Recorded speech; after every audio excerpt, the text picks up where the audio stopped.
I am Anil Kumar. Welcome to my series on application of vectors.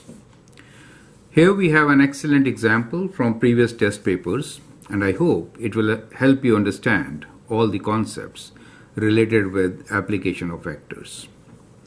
We are given vectors A, I minus j plus k, and B, 2i minus j minus 2k. We need to determine scalar and vector projection of vector A on B, angle that B makes with y-axis, and C is area of parallelogram formed by the vector A and B. So these are the three parts. You can always pause the video, answer the question, and then look into my suggestions. Now let's first discuss the three things and then we'll go in for their solution, right? So when we talk about scalar and vector projection, it's kind of like this. Imagine that we have the two vectors. Let us say this is our vector B, right? And the vector A is kind of like this at some angle to vector B. In that case, the projection of A on B is this much. So that is the projection of A on B, correct? So when we say scalar projection, we are only looking into the magnitude and not at all in the direction. Or when we say vector projection, we look into direction, okay? So what we have here is, let's take this as vector B, since we are talking about projection of A on B. This as vector A, let this point be O, right? So this point N, O to N, the magnitude O to N will be the scalar projection.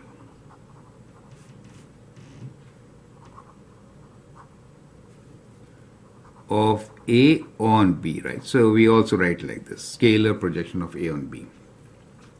Now if you want to find the vector projection, then we have to only give the direction ON. So the vector ON, that becomes the vector projection.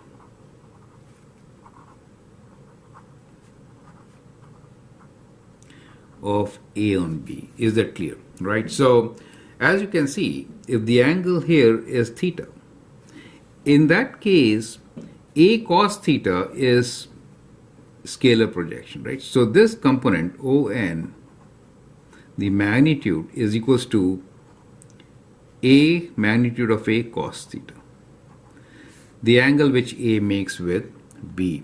And if you recall, the formula for dot product A dot B is equal to magnitude of A times magnitude of B times cosine theta. So from here, A cos theta can be seen very easily, right? So we could write this as the dot product of A and B divided by this magnitude B leaves you with A cos theta. So that is your formula for scalar projection, right? So this is scalar projection. Clear? Now when we talk about vector projection, in that case this formula gets slightly modified. So for vector we have to give a direction, right? Then we can use the same answer which we got in the scalar projection, but give it a direction of B. So that direction will be unit vector, correct? So this is my unit vector. So where this is unit vector. We do not want to multiply it by the length or the magnitude of B at all, right? So basically this could be rewritten as unit vector. How do you get? You have to divide the magnitude by divide the vector by its magnitude, right? So it could be rewritten as A dot B divided by this magnitude square is B dot B, right? Times the vector B. So that is the alternate formula which could be used for vector projection. Is that clear to you? So that is the concept behind part A. Now it is absolutely clear to you. You should be in a position to solve it. Now B. Angle of B, angle that B makes with y-axis. So we are basically now talking about direction cosines, right? So these angles which a vector makes with the axis, could be x, y, and z, we are calling about their direction cosines. Right, so we can say cos of alpha, beta, gamma is what we normally use. So cos alpha will be a over magnitude of a square plus b square plus c square. That is the angle which a vector A will make with x-axis, and for y-axis it will be cos of beta equals to the component b over square root of a square plus b square plus c square. Now that is a general formula if a equals to ai, if the vector A is bj plus ck, right? So if that is your general vector, then these are the formulas, correct? And cos of gamma is the angle with the z-axis, which will be the component c over square root of a square plus b square plus c square. So that helps you to find the solution for part B. So angle that B makes, so our vector is 2i minus j minus 2k, right? And the y-axis, so we'll take the minus 1 in the numerator. Now the third portion here is area of parallelogram formed by A and B. So area is basically magnitude of the cross product of vectors A and B. So if you do the cross product, you will get the area of parallelogram. Now these three are very important applications of vectors, and we'll see with the help of this particular example how to solve such questions, right? And then in this particular playlist, we'll take many other applications of vectors, mainly dot product and cross products. So let us begin with finding scalar and vector projection of the given vectors, right? So we'll first find scalar projection.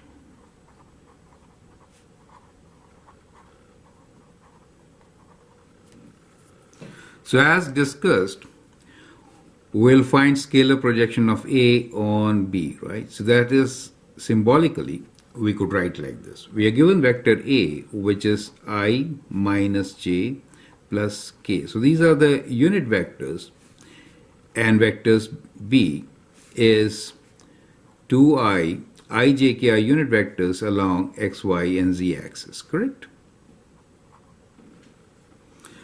So the projection of A on B is basically equal to, we can write scalar projection is AB, let's derive the formula once again, right? So when we do the dot product, we get magnitude of A times magnitude of B times cosine theta, right?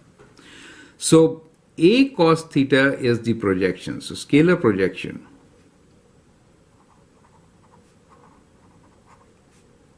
is basically equal to A dot B over the magnitude of B, right? Over the magnitude of B.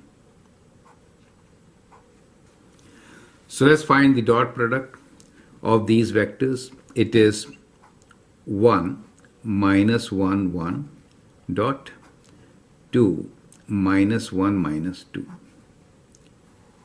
And the magnitude of B is 2 square plus 1 square plus 2 square, right?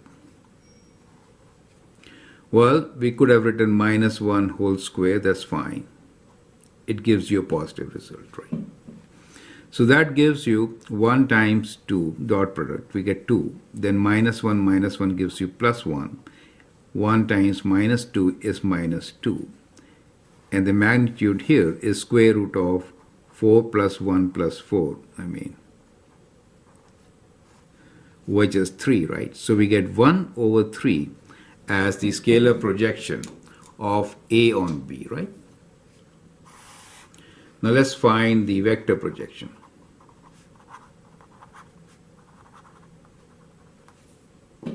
So as derived earlier, the vector projection will be given as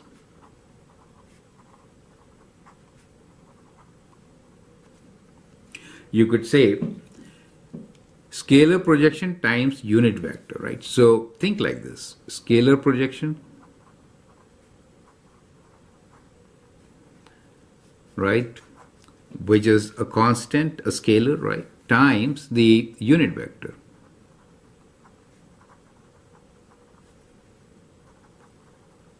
along B, right? So if you don't want to remember the formula, that is how you could kind of remember it, right? So we could write this as 1 over 3 unit vector. How will you get? You take the vector B, which is 2 minus 1 minus 2, and divide it by its magnitude, which is 2 square plus minus 1 square plus minus 2 square. This was 3, right? So we get 1 over 3 times 2 minus 1 minus 2 over 3. So we get 1/9 of 2 minus 1 minus 2. Is that clear?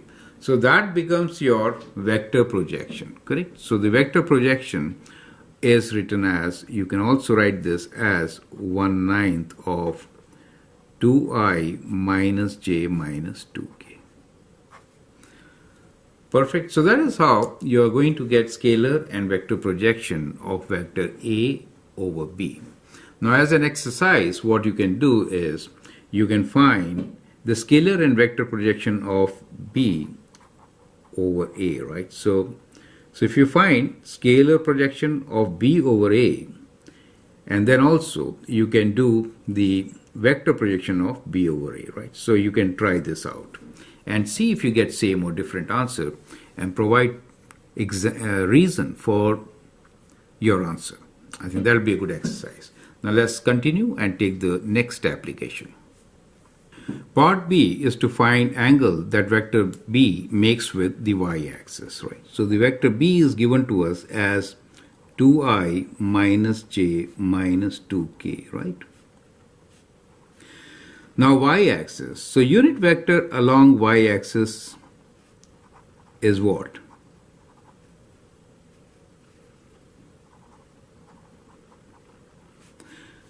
Right, so unit vector along y-axis will be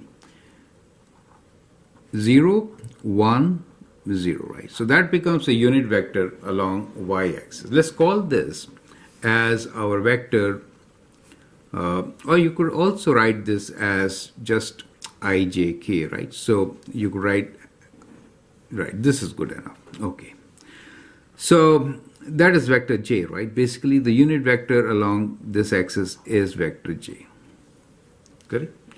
Now to find the angle between these two, we have to actually have the dot product between these two, and then we should get the angle, or you could directly use the formula for the angle, right? So we could also derive this formula in this fashion. So the dot product of the unit vector with this will be magnitude of B times magnitude of unit vector j times cos of angle between them. Let's call it cos beta. So from here you see that cos beta is basically equal to dot product of B with unit vector j divided by the magnitude of B. Do you get the idea, right? So that is what you generally get. And if you do the dot product, what will you get? Let's do it. So the vector B is 2i minus j minus 2k.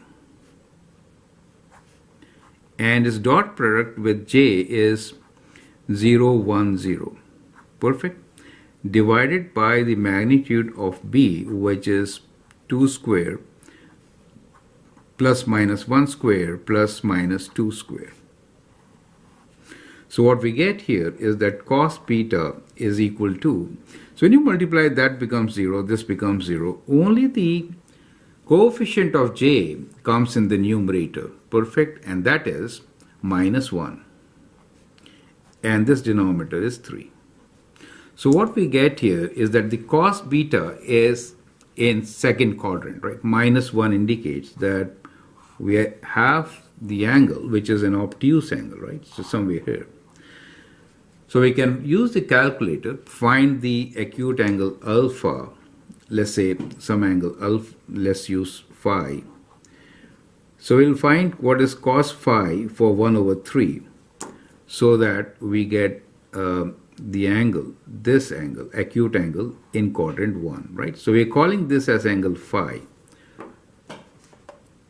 So let's do this. Cos inverse of 1 divided by 3 is equal to 70.528. So we'll say phi equals to 70.528. So let's say 5 degrees. So that is the angle phi, right? Which is 70.5. So what is this angle? Beta. This is what we are trying to find. Does make sense, right? So angle beta will be equal to 180 degrees minus 70.5 degrees. And that is how much? So we'll take away from 180 70.5, and that gives you 109.5 degrees. Good. So that becomes the angle which the vector B makes with the y-axis. Is that clear to you? So we get our answer, which is 109.5 degrees. Given the vectors A and B, determine area of parallelogram found by the vectors A and B. So let us assume that this is our vector B and that is the vector A, right? So in that case, you can always form a parallelogram, right? So we need to find the area of this parallelogram. This area is cross product. So area of parallelogram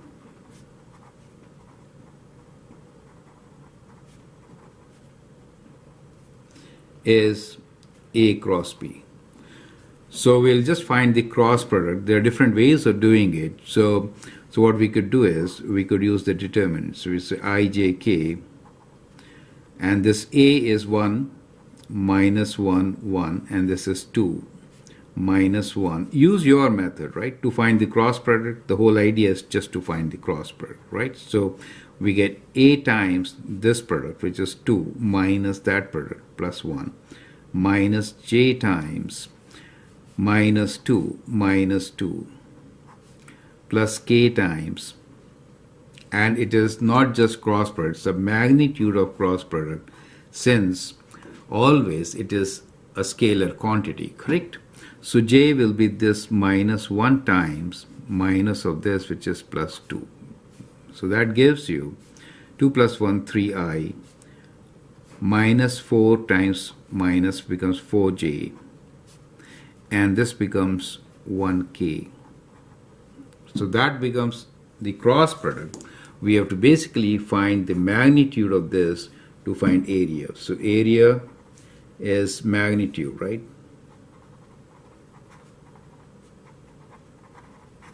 So let's find the magnitude. So the magnitude of this will be 3 square plus 4 square plus 1 square, which is 9 plus 16 plus 1, so square root of 26. So we get square root of 26 unit square as our answer. Is it clear? You can find decimal equivalent if you need to, which is 5.09. You can say 5.1 approximately. Perfect. So that is how you would actually find the area of a parallelogram. So with the help of this example, we learned 3 very important applications of dot product and cross product in vectors. So we found scalar and vector projections. We also found the direction cosines and then the area of a parallelogram. I hope that helps. Feel free to share your views and your suggestions, and if you like and subscribe to my videos, that'd be great. Thanks for watching and all the best.